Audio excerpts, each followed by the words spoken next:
Hello Davao, check this out. It's the Merienda Buffet at Grand Regal Hotel, available until 22nd of March every afternoon. That is from 2 p.m. to 5. It's all our favorite delicacies like binignit, turon, arroz caldo, sapin-sapin, halo-halo, and more. Meanwhile, let us check some feedbacks out from our hotel's satisfied customers. Recommendable. The food here, yung pang merienda niya, good siya for afternoon. And Filipino, parang feel mo na Pinoy siya kasi mga kakanin, masarap. And you are like dining in a fine restaurant and Pinoy yung food. So talagang ma-recommend. Thank you. Lamig kaayo ang halo-halo. Super amazing and super delicious.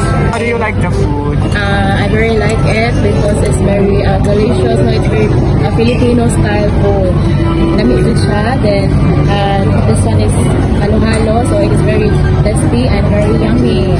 Food in the place are very nice. The food is very delicious and all staff are accommodating. So thank you kaayo Grand Regal Hotel. Murot na ako.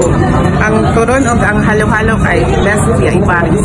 For more details, check out our website. It's www.popdavo.com. Check this out.